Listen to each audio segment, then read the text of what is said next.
They say 4 U-boats died in 6 nights. Not from depth charges. Not from hedgehogs. Not from a new Allied wonder weapon. They say it happened because a bunch of lazy American sailors tied a rope to the stern and let it drag in the North Atlantic. That is the sentence. That is the whole legend. A rope. It sounds like a joke told by men who had been cold too long. It sounds like a cartoon idea drunk on cheap Navy coffee. And yet, if you have ever ridden the North Atlantic in 1943, if you have ever stood watch at 2:30 in that kind of freezing rain, if you have ever tried to keep a tin-canned escort destroyer inside the teeth of a winter convoy, you know one thing? The line between a stupid idea and a genius idea is the thickness of your eyelid when you are about to fall asleep on your feet. This is the United States Navy in that era, in that weather, in that fight. This was a war inside a war. The Battle of the Atlantic was not romantic. There was nothing cinematic about it. No storming beaches. No flag over Iwo Jima. It was 3 a.m. monotony. It was diesel fumes. It was wet socks. It was the same steel deck and the same bleak horizon for weeks. And the enemy was invisible.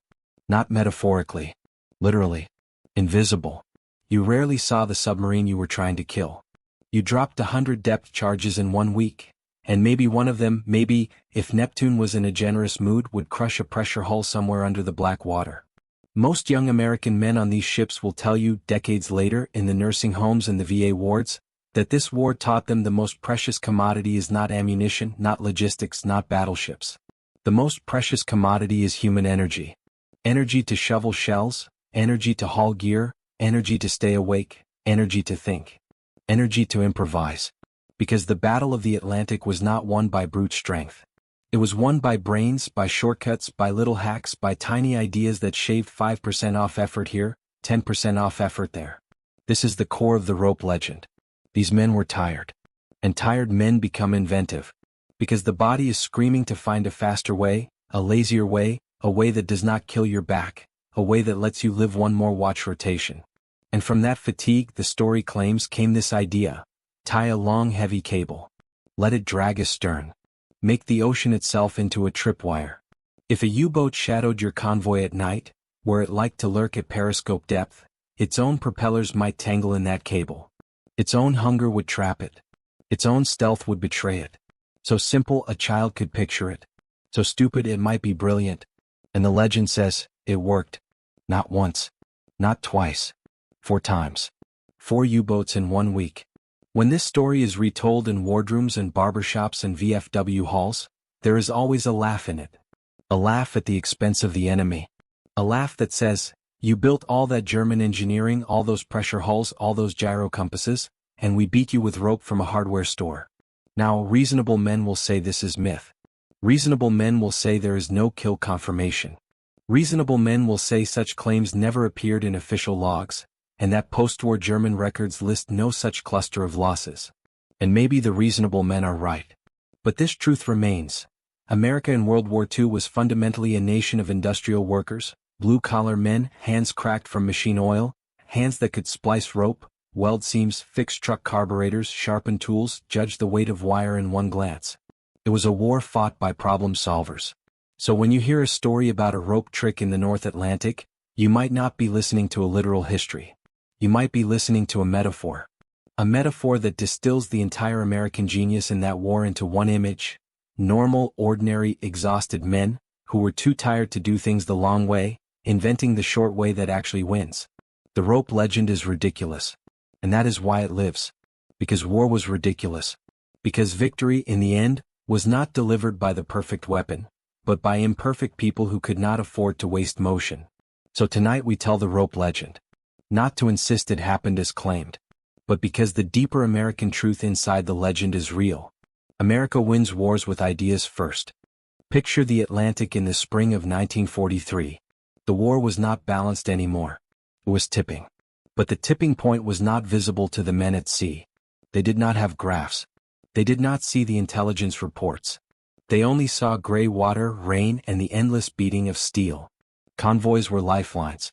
Convoys fed Britain. Convoys fed Russia through Murmansk. Convoys fed North Africa. Every time a merchant ship sank, you were watching the arteries of the Allied war effort get cut open.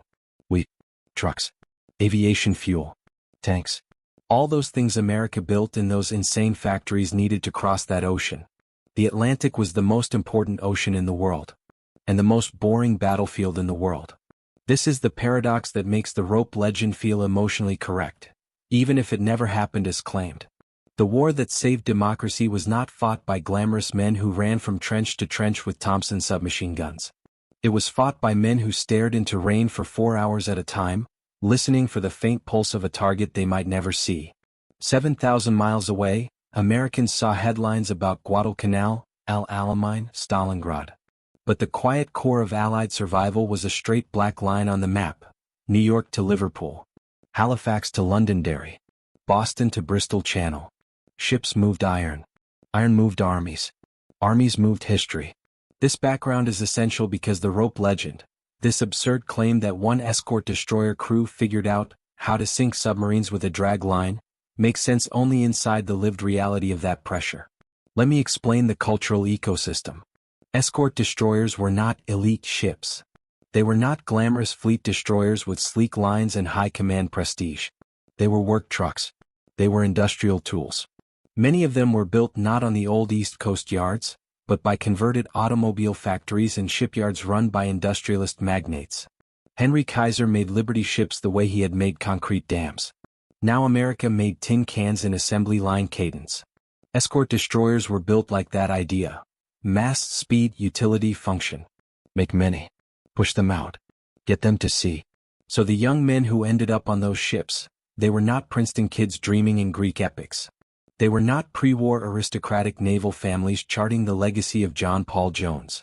They were welders, machinists, mechanics, truck drivers, oil refinery hands, farm boys, short-order cooks. They were the physical backbone of America's working class. And they were given a war they were already biologically wired for. A war of tools, a war of leverage, a war of materials, a war of applied physics, not textbook physics. They came to see with the American faith that every system, every machine, every problem has a shortcut. Every one of these men, before he ever saw salt water, had already lived a lifetime of hack-the-job shortcuts. The Navy didn't build that into them. America did. So the idea that one of them, exhausted, annoyed, sick of moving 420-pound depth charges, might have lashed some heavy cable to the stern and said, "Hell with it, let's try this," fits the American character. Whether or not it happened is not the point. What matters is that it could have happened. Because the war at sea was a war of idea density, not weapon density. Americans invented hedgehog spigot mortars. Americans refined centimeter wave radar. Americans built escort carriers to toss aircraft over the horizon like fishing lures. Every solution in the Atlantic War was a clever trick. Every breakthrough was a new gadget or a new doctrine. And in that culture, the rope legend makes cultural sense. But there is a deeper point here. The North Atlantic Campaign was a war against exhaustion. The Germans also knew this. That is why they hunted at night. That is why they shadowed convoys for days. That is why they surfaced to charge batteries in the storm. Because they knew if they kept the escorts awake for long enough, someone would slip up. No amount of heroism can beat sleep deprivation. So this rope legend is really an allegory for the fundamental emotional mathematics of that theater. The side that finds the simplest, laziest, most efficient trick wins. The Battle of the Atlantic was the most blue-collar battle of World War II. Stay with that sentence. Because this is where the psychology of the war becomes American. In the Pacific, battles were cinematic. Marines storm beaches. Carriers duel. Battleships trade salvos. In Europe, the newsreels show tank columns rolling toward Rome, Paris, Berlin. But in the Atlantic, victory came from men who looked like your neighbor in Ohio. Victory came from shipfitters. Victory came from electricians. Victory came from factory kids who knew how to get a clogged carburetor running with a piece of wire and a prayer. The most important fight in the world was a fight run by people who did not have the luxury of grand gestures. They had to make the biggest war in human history run on the smallest margin. So the rope legend is not about rope. It is about the sacred American instinct to beat the world with the smallest lever, the simplest device, the laziest but smartest move. The escort war at sea was the cradle for this kind of American thinking. His name in the ship log was BM2 Red Hanley, bosun's mate second class. Nobody calls you by first name in that world. You're your job type. His whole identity was rope, line, rigging, knots, splices, blocks, tackles, pulleys, the mechanical advantage universe. Bosun's mates are the muscle memory of the surface fleet. They are the ones who know how to move mass with the least waste. Red Hanley was 24 years old, but already old, in that way that enlisted men at sea become old fast. His face was wind-burned into a permanent squint. His right thumbnail was permanently blackened from a capstan incident in Boston Navy Yard. He smoked Camel Straights because filter tips felt like cheating. He was not poetic. He was not philosophical. He was not interested in grand strategy. His worldview was the narrow, practical world of the deck gang. How much effort does this take? How much rope do I need? How do I do it with one less man? He hated depth charges. He wasn't scared of them, though every man is a little scared of 500 pounds of TNT. No, his hatred came from the work, from the labor, from the weight, from the back pain. Depth charges were the worst object on that entire ship. Because you loaded them, rolled them, hauled them, locked them, unlocked them, rechained them, set fuses, and 90% of the time you dropped them into black water and got nothing. Nothing. Son of a bitch, Red would mutter every time he had to shift another drum. This is coal miner work for zero goddamn return. A battleship gunnery officer might brag about his 14-inch shells. A fighter pilot might brag about his 20mm cannons. A submarine skipper might brag about his torpedo room. A destroyer escort bosun's mate? He brags about nothing. He sweats for nothing. That is the fundamental resentment that breeds invention. Red Hanley came from a machine shop family in Camden, New Jersey. His father did tool-and-die work for Campbell's. He grew up around men who solved mechanical problems with rigging tricks, with levers, with jigs they made out of scrap, with cheater bars to give more torque. The American working class reality. Every union shop, every machine room, every truck yard, every railroad engine shed, it is filled with hacks. Not hacking computers. Hacking physical reality. If it works and doesn't break, it's not cheating. That is the American blue-collar religion. That religion lives inside every bosun's mate. So the night the idea was born, it wasn't born from strategy. It wasn't born from reading Jane's Fighting Ships. It wasn't born from studying Kriegsmarine torpedo doctrine. It was born from exhaustion. Picture this scene.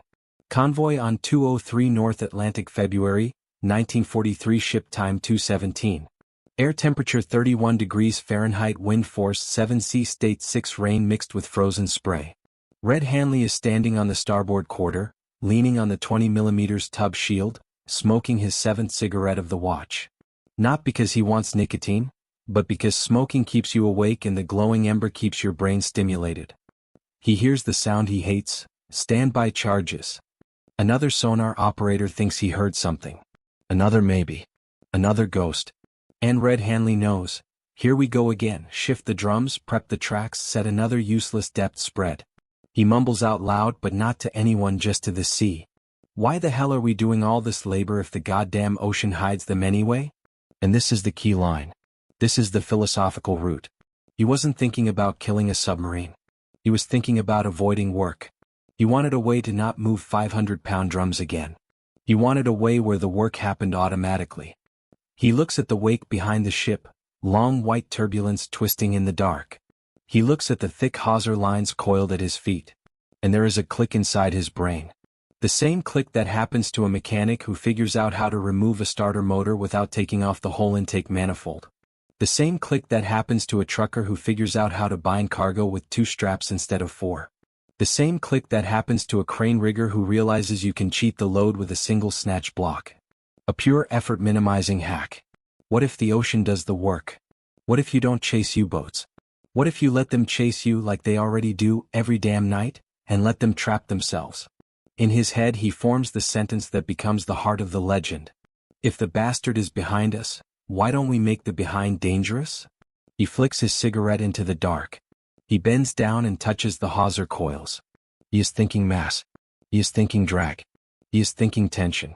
He is thinking how a submarine's prop screws turn within a few feet of the stern when they shadow a target. He is not thinking weapons. He is thinking mechanical interference. He is thinking like an American working man. If you can't lift the weight, make the weight lift itself. He does not tell the captain. He does not submit a formal idea. He does not prepare a neat little drawing. He walks forward, finds the other BM-1 in the bosun locker, and he says, "You know how the Jerrys creep behind us at night? Yeah. What if we let a cable drag out 30 yards and let the dumb bastards run into it?" The BM-1 stares at him. He doesn't laugh. He doesn't reject it. He doesn't call it stupid. He just says very quietly, "That is the laziest idea I have ever heard." Red Hanley smiles. That's why it's good. This is how American improvisation actually happens in war. Not from genius, but from fatigue plus anger. And from that anger, that night, that watch, that cigarette, that sentence, the rope legend is born. The problem of the North Atlantic was not German engineering.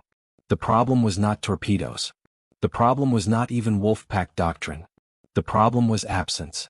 You were fighting a war against an enemy you usually could not see. This is the most important psychological reality of ASW. You could go 2 weeks and never see a periscope. Never see a silhouette. Never see a wake. Never see a mast. Never see a conning tower. Just static. Just sonar ghosts. Just ocean. ASW is a war of uncertainty. And men do not fear the enemy they see. Men fear the enemy they imagine. That is the cancer of ASW. It gets into a man's head. You start imagining submarines the way people in haunted houses imagine footsteps on the stairs. You become paranoid. You become superstitious. You become tired in the bones. Now put that against the physical reality of depth charges. Depth charges are not attacks. Depth charges are ritual. You drop them into nothingness. You listen. Maybe you hear a dull thud on the hydrophones. Maybe you hear nothing. Depth charges are like throwing 50-pound anvils into the dark and hoping the dark will scream. You can empty your entire stern racks and maybe kill a jellyfish. That is not combat. That is abuse of manpower. This is why men like bosun's mate Red Hanley hated them. Not because depth charges were scary, but because they were pointless labor. ASW is a war where you spend 90% of your energy on things that achieve zero effect. This is the part that no Hollywood film understands. War is not heroic exertion. War is wasted motion. War is moving heavy objects over and over, to maintain a readiness posture, to satisfy doctrine, to satisfy command, even when your personal lived experience tells you 90% of this is garbage. This is where fatigue becomes more dangerous than U-boats. Fatigue kills judgment. Fatigue kills discipline. Fatigue kills situational awareness. Fatigue makes a man sloppy on safety. Fatigue makes a man fall asleep on rungs.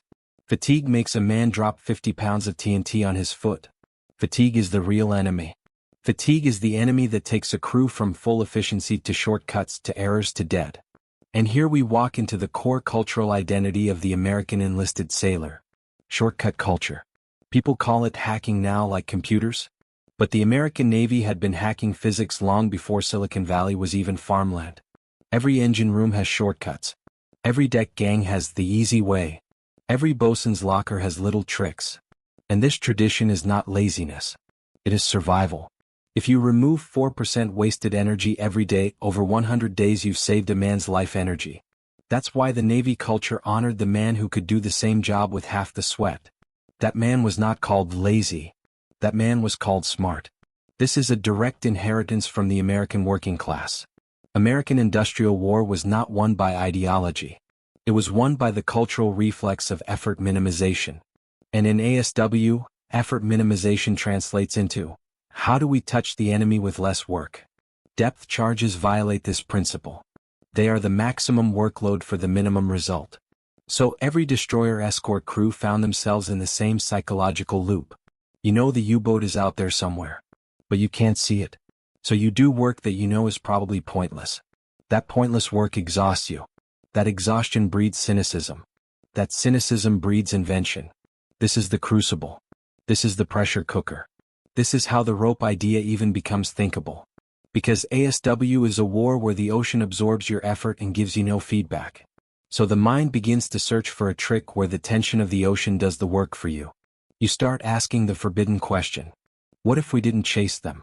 What if we made the rear end of the ship lethal, and let the ocean hunt back? See, when sailors get tired, they don't think like officers. They don't think like tacticians. They don't think like academics. They think like machinists, like mechanics, like crane riggers. They think, where is the leverage point? The North Atlantic problem was never technology. It was never that the Allies lacked weapons.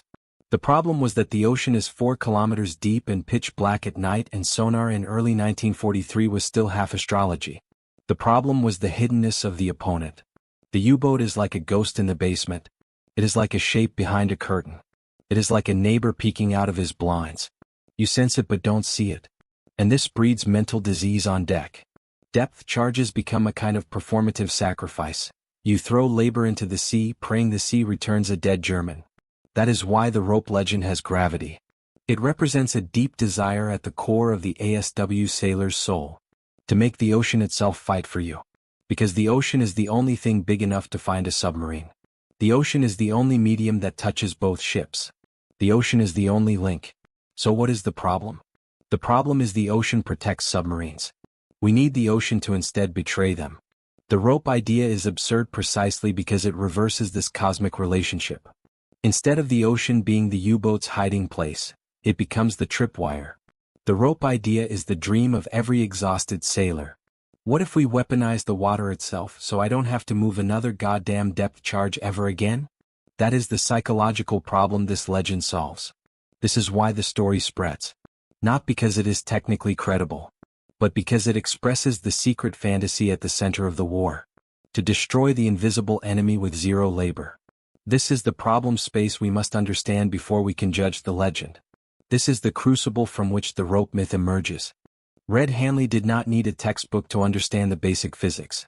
He needed a hand rule, a thumb rule, a usable picture that fit into a watch bill and a cigarette break.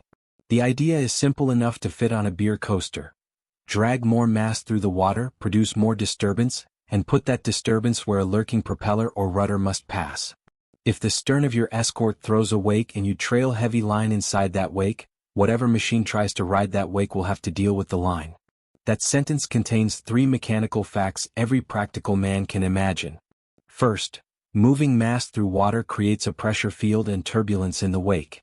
Second, a long heavy cable will sink into a stable catenary under the surface, not float like a parachute. Third, submarine screws and control surfaces operate within a confined hydrodynamic field very close to the hull. Intersect those 3 things and you get friction, entanglement, or broken propeller blades. Red Hanley thought in levers and pulleys. He thought in chafe gear and splices.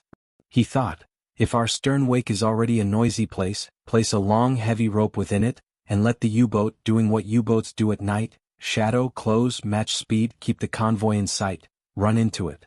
In his mind the system was elegantly lazy. Hook a hawser to a stern cleat. Let 30 to 50 yards pay out. Make sure the line stays submerged with chain weights. Put chafe strips where it runs over the rubbing strake. Tie a small marker float at the last 10 yards so the men can see the end in daylight. The first technical question any engineer would ask is obvious. Would the rope simply snap or would it ride over the prop and do nothing? At sea, theory is polite and practice is brutal. So Red thought, heavier is better. A light soft line would do nothing. A heavy steel wire-backed hawser with chain ballast would be meaner. If it caught the screw would grind. If it fouled the shaft, the U-boat would lose drive. He imagined 3 failures and 1 success. Failure 1, the rope snaps clean and disappears in the dark. Failure 2, the rope fouls and drags, giving noise that wakes the entire convoy. Failure 3, the rope tugs on something and the captain makes a hard turn, spoiling the plan. Success, a propeller bites, a screw stalls, the U-boat loses maneuvering, and the sailors on the boat are left with an engine that won't push them to depth. It was the second kind of success that mattered most to Red. A U-boat disabled at periscope depth is a trapped animal. It can't dive easily with a fouled screw. It can't run silent. It either surfaces where escorts and aircraft can deal with it, or it drifts impotent, broken by its own machinery. That is the minimal mechanism the legend depends on. It is not an explosive miracle. It is a mechanical betrayal. So on a night that tasted like iron and salt, Red and his 2 mates rigged the first test almost as if they were setting up a lobster pot. They lashed chain to the end of the spare tow hawser. They threaded weighted swivels. They tested the fairlead clearance. They did it not as an official procedure but as a practical experiment. They paid the cable out slowly at minimal speed. At first nothing dramatic happened. A bulkhead creaked. A man swore. Somebody lit a cigarette that went out from the spray. Then, 3 hours later, the sonar operator announced a shadow contact. Not a definite. Not even a good one. A whisper of a target, a cold blur on the PPI. The convoy slowed a fraction.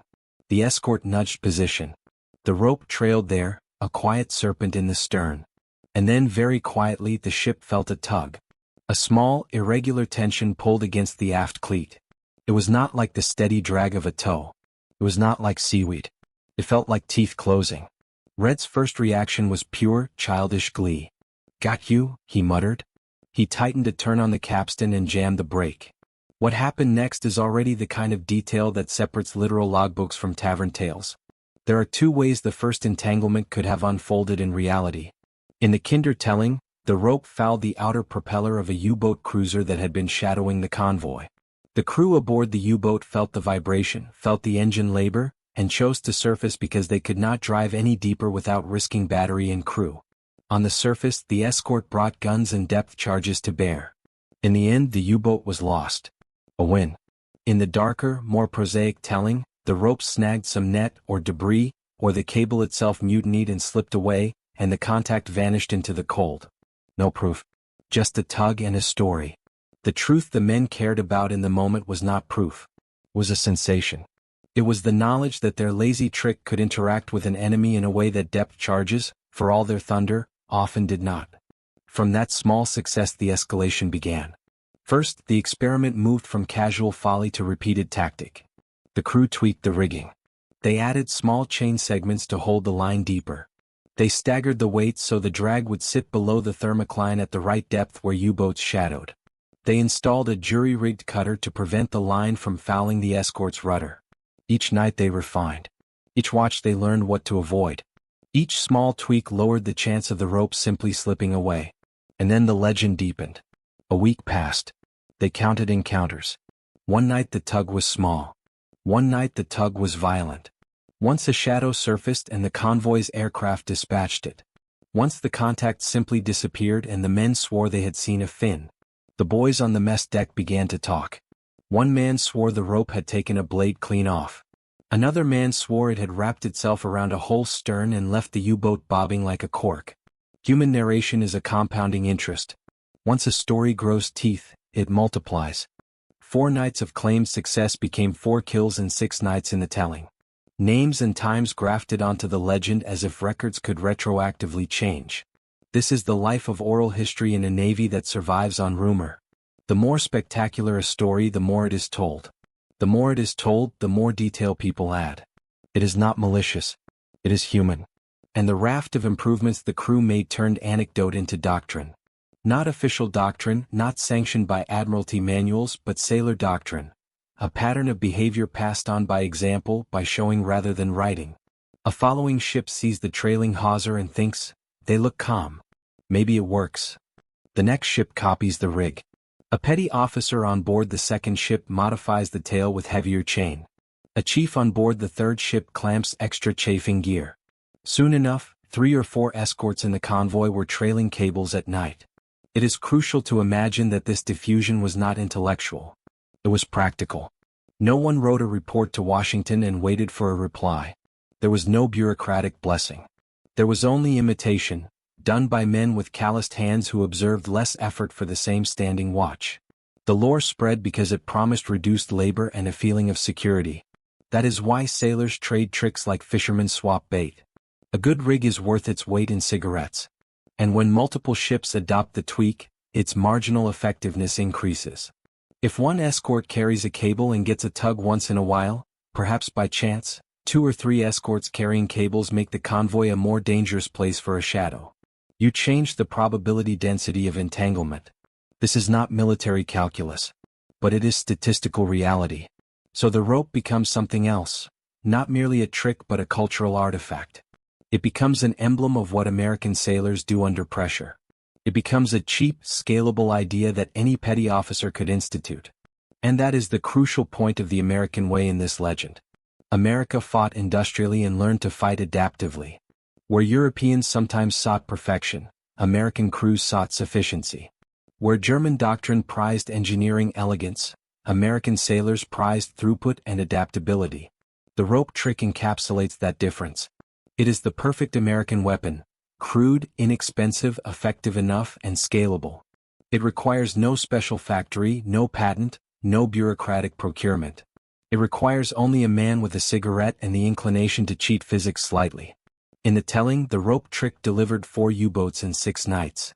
In the quieter, more likely reality, it delivered a handful of tugs, a disabled screw here, an aircraft kill there, and most importantly, a new behavioral pattern among escorts. Either way, the real victory is not what the logbooks claim. The real victory is cultural. A trick that saves one man's back saves 20 men's vigilance. A trick that makes watches feel less futile keeps men awake and effective. The rope trick, whether myth or method, expresses a fundamentally American truth about war. The most lethal tool is often the one that reduces human fatigue and increases sustained attention. That is the argument the legend makes without permission. And in that argument, the bosun's mate who hated depth charges is vindicated. His lazy idea becomes useful. His contempt for wasted labor becomes a tactical advantage. The ocean that hid enemies is temporarily turned into a partner. It becomes a medium that can betray rather than protect. The rope trick is not a triumph of genius. It is a triumph of applied common sense. That is the American way. This is the moment in the narrative where the floor drops. Because now we have to hold the rumor up to daylight. Now we step out of salt spray, out of cigarette wisdom, and into post-war accounting. And accounting is cold. When the war ended, the Allies did something extremely un-American. They did not trust their own victory stories. They did not trust the shipboard rumors. They did not trust the destroyer captains or the convoy commodores. They did not trust anything that came from adrenaline. They took the German U-boat loss records, the actual German records, and matched them against Allied claims. They matched kill by kill, date by date, latitude by latitude. When you match real German loss dates to Allied kill claims, something happens. The ocean gets very quiet. All of a sudden, dozens of kills evaporate. Whole legends collapse. Some kills turn out to be no kills. Some cripplings turn out to be mild damage. The U-boat made port and sortied again. Some confirmed kills turn out to be whales or neutrals or empty water. The ocean is merciless in hindsight. This is the context you must hold the rope legend inside. Because when you go through the U-boat loss rolls from the week the story supposedly happened, there is no cluster of 4. There is no mysterious 4 boats that vanish with no gunfire, no bombs, no aircraft. There is no matching casualty pattern that corresponds to 4 entanglement events. The post-war accounting is blunt. Nothing in the German loss data supports this story. So we must speak plainly. Maybe it never happened. Maybe it is exactly what it feels like. A folk tale born from fatigue, frustration, and the dark desire to make the ocean do the killing so the men could rest their spines. And yet, we cannot simply dismiss it because the rope legend expresses a hidden logic that does exist in real ASW history. Real ASW breakthroughs did not come from top-down genius. They came from petty officers with calloused hands solving problems with cheap materials. The Mk.14 magnetic exploder fiasco? Solved by a handful of angry submarine skippers who literally threw away parts of their weapons because they proved empirically that the design engineers on shore were wrong. The Southern Pacific reverse power crash dive trick? Invented by exhausted crews who needed a faster way to get boats under the layer when Betty bombers showed up. American military progress, in the field, did not happen by design. It happened by insubordination that worked. That is why the rope legend refuses to die.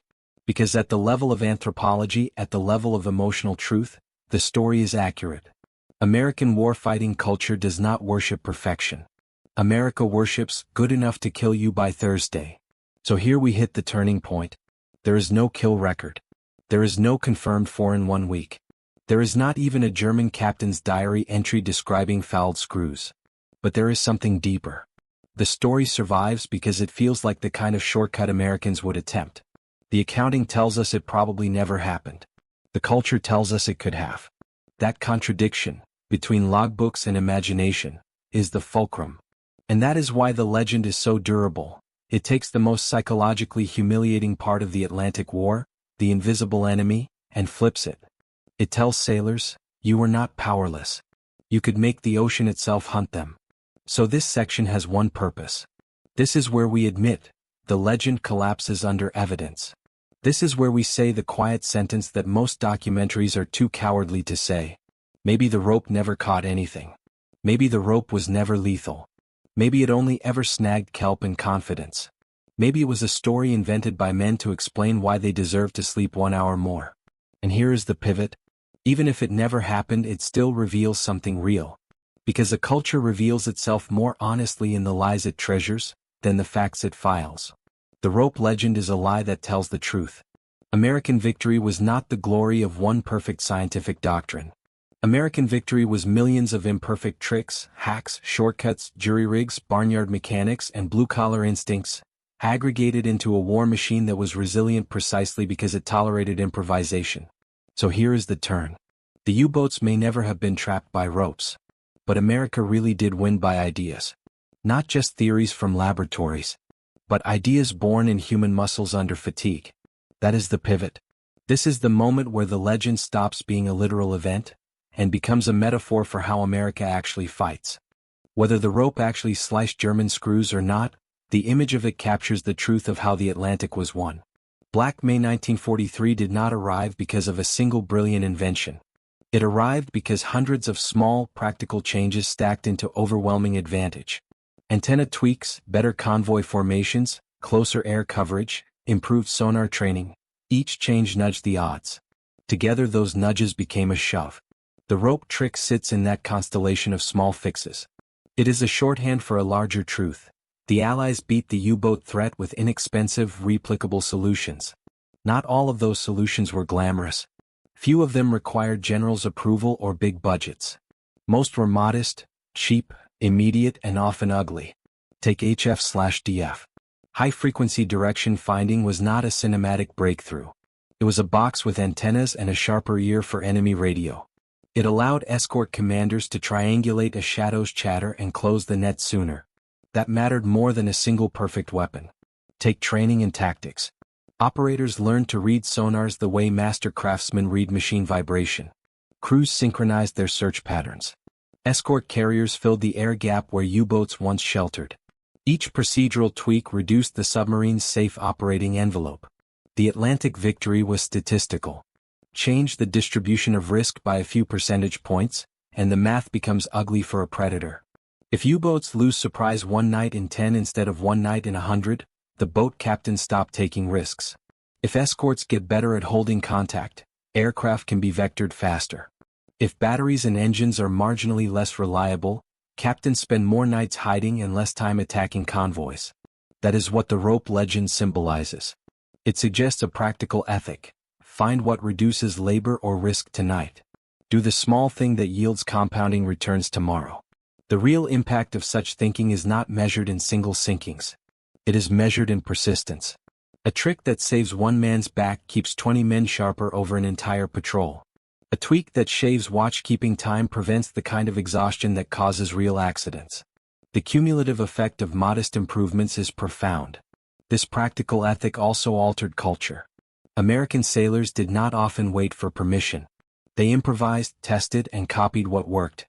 A petty officer who showed how to rig a heavier tail earned a dozen quiet followers. A chief who saved a watch with a clever lash found his trick repeated across the convoy lanes. The Allies did not have to perfect each idea. They only had to scale what was good enough. That is an inherently American approach. Industrial mass combined with a tolerance for rough solutions. Where German engineering sought refinement and doctrine sought purity, American crews sought throughput and adaptability. That difference became strategic. The rope story also reframes the idea of innovation. Innovation is not always laboratory science. It is frequently a frontline economy of means, spare parts, jury rigs, and a willingness to tolerate imperfection. Aircraft crews modified engines and tents. Shipwrights cut and welded on moonlit quays. Signalmen retuned receivers with bent nails and optimism. Victory in the Atlantic was an ecosystem of such frugality. Escort squadrons optimized maintenance cycles. Air patrols stretched range by minor procedural changes. Intelligence shared tiny clues that allowed a dozen local commanders to act decisively. Each small improvement forced U-boat commanders to recalculate. There is a peculiar moral in this. The enemy's technical superiority or training mattered less than the logistical and cultural advantages the Allies could bring to bear. American industry produced countless modest upgrades. Allied doctrine turned those upgrades into patterns of behavior. Where the Germans were excellent at building individual platforms, the Allies were better at aggregating incremental advantage. So the impact of the rope legend is twofold. First, it celebrates a truth about wartime problem solving. Common men in hands-on trades can create tactical effects that matter strategically. The bosun's mate who hates depth charges is the same archetype who keeps a convoy moving. His shortcuts are not contemptible tricks, they are survival techniques. Second, the legend reframes victory as moral and practical. It tells a story that honors the blue-collar mind, resourceful, impatient, focused on what works now. That narrative is politically and culturally potent, because it honors the ordinary men whose labor sustained the war. Black May was won when small innovations aggregated into operational dominance. HF/DF, radar, better aircraft coordination, smarter helmsmen, more realistic ASW exercises, all of those changes created a new baseline. In that new baseline, the U-boat's margin for error disappeared. If the rope trick ever functioned as described, it was one contribution among many. If it never did, the legend still captured an essential truth. Wartime advantage accrues to the side that can cheaply change behavior and scale modest gains. In the end, the rope story is not about rope at all. It is about an ethic of making war manageable. It is about the power of enough small ideas, repeated and sustained, to bend the future. That is the impact. A mosaic of marginal gains that turned an ocean where convoys died into an ocean where convoys sailed largely unmolested. When the war ended, those same men went home. The bosun's mates, the machinist's mates, the radio men, the carpenters, the welders. They did not go home as victims of history. They went home as problem solvers. They brought the rope trick mind home. They bought houses in the GI Bill suburbs, then spent every weekend modifying them, adding another outlet near the sink, replumbing a bathroom with copper salvaged from a factory scrap bin, building backyard sheds from war surplus crates. If a neighbor asked how they learned that trick, they shrugged. We figured things out on the ocean. That spirit built post-war America. Not the grand strategy meetings at Yalta, not the polished speeches in the Capitol, but those men putting garages together, wiring basements, fixing appliances, changing spark plugs, repairing their own fenders after a minor collision because body shops were too expensive. They democratized improvement. The rope trick becomes a symbol for something bigger than the ocean. It represents the moral logic that defines the American middle class. No one waits for a formal blueprint. You try a hack tonight, and if it works, the neighborhood copies you by the next weekend. That mentality created a culture where millions of small improvements compound. It turned veterans into the backbone of a consumer industrial economy that learned to make the future cheaper, faster, and more durable. Industrial America after 1945 was not built by pure engineers. It was built by hands-on shop floor workers who had solved wartime problems under pressure. They trusted their own judgment, because they had survived a global war with rope and grease, not theory and admiration. In that sense, the rope trick is not a myth. It is a mirror held up to the American working class. A reflection of the belief that impossible problems can be solved by muscle, wit, and courage, without waiting for a committee to authorize imagination. The legacy lives in 1,000 garages, 1,000 little businesses, 1,000 home workshops. The muscle memory of wartime improvisation became the domestic craft culture of the 1950s and 1960s. Tinkering with carburetors, machining parts on borrowed lathes, inventing new lawn sprinkler heads, building backyard go-karts out of motorcycle chains and fruit crate steel. These men didn't talk like innovators. They simply fixed what was broken in front of them. They solved problems the way they had learned in the Atlantic. Quickly, minimally, and with a bias toward cheap effectiveness. America became wealthy not because the government had a perfect plan, but because millions of veterans carried that habit of small, compounding improvement back into civilian life. The rope trick is a parable about cultural inheritance.